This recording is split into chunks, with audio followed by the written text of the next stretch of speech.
Hey YouTube fans, Eric here in the garden. Appreciate all the new subscribers we've gotten here in the last couple days. A lot of you saw some of that live streaming video that we did as a test. Keep in mind this Sunday we'll have a new video at 7 o'clock, and then again we're going to have one on Saturday, April 4th at 10 a.m.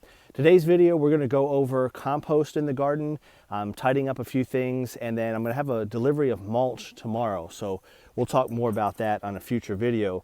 If you scroll down and you look at our previous videos, you'll see a much more in-depth video on compost. I just got back from the compost facility. Each one of these is about 75 pounds. I keep bugging my wife to get me a truck, but I don't have one yet, so I use the minivan itself. And I can fit about 7 of these tubs in the van itself.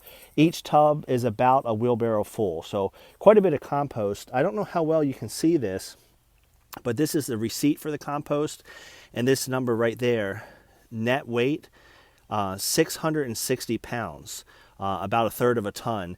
And look at the price, $3. They discounted it today. Usually it's $30 a ton. That would still only be $9, but 660 pounds for $330.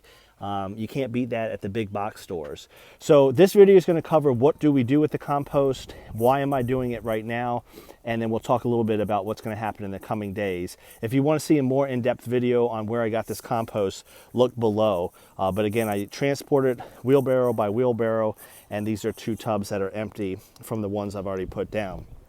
So I'll take you around the side of the yard itself. We use these bins of compost. When we start a garden, I usually add multiple bins to the compost. Just quickly, this is Ring of Fire.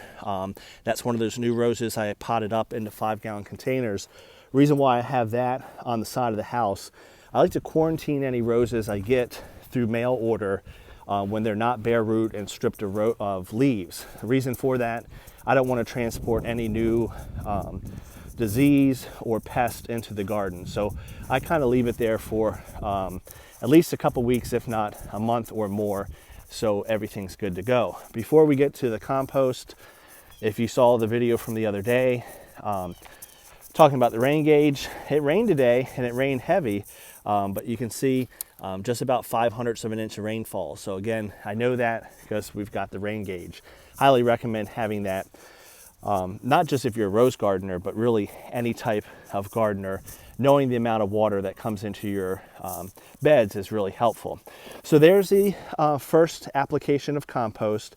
The reason why I'm doing this, I did a soil test the last couple years, and we'll start with our first bed. This bed right here already had the railroad ties, and the previous owner had used it as a vegetable garden. So it was pretty good to go, but with that said, I think I still added at least a couple 100 pounds, 3 or 4 tubs of compost to that. This was a brand new bed. All of the other ones are, but I really put compost down for that. So these 2 beds have a pH in the low 6s, 6.1, 6.2. They're good to go. Our soil here naturally is more about a 5 to 5.5, so it's very acidic. This bed here was my 3rd bed that I put in. It also has a lot of compost. With our acidic soil and the compost as a mix, it's averaging out to the low 6s, so it's perfect. It's ready to go. Now, my 3 beds that are not as established, this one, not so much that one I showed you, but kind of to a certain extent. That one for sure, that one for sure.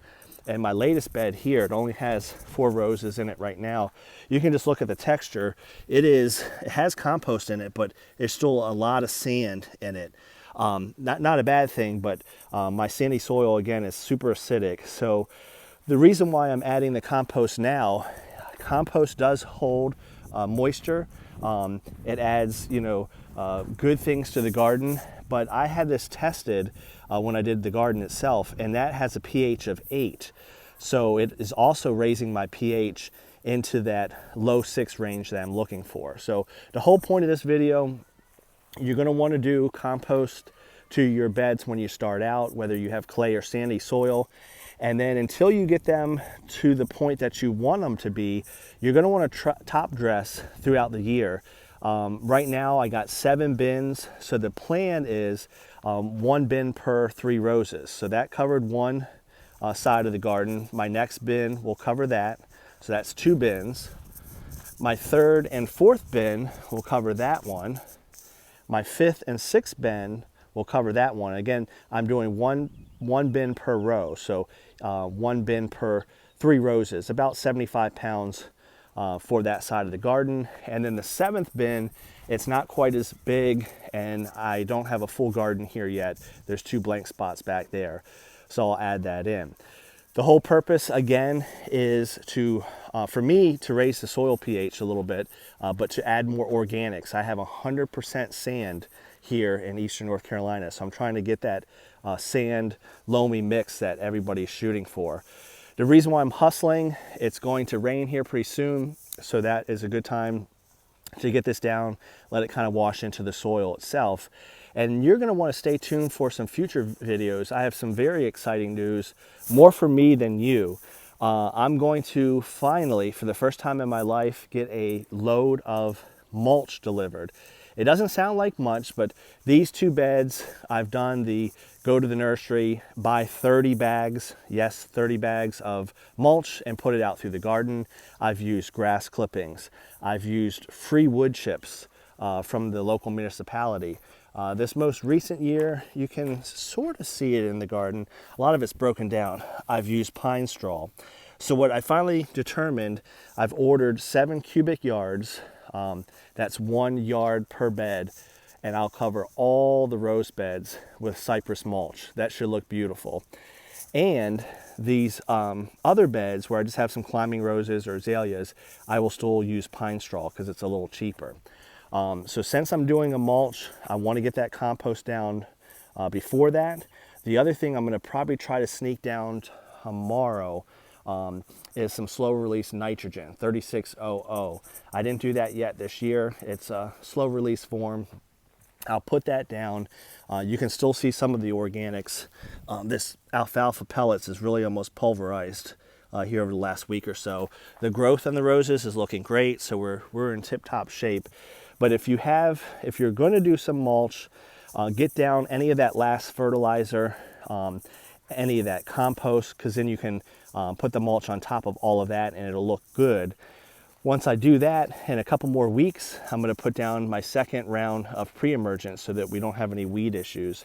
If you were watching the other day, I kind of went around the bed, and any of the weeds we had, I shot with a little Roundup, and they're starting to see the effects of that.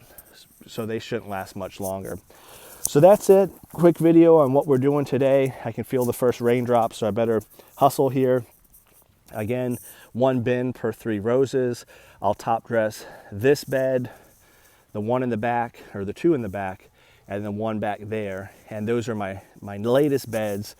The other ones, that one there and those 2 are in pretty good shape, so they don't need additional compost. Again, highly recommend that compost from a local municipality if you have it.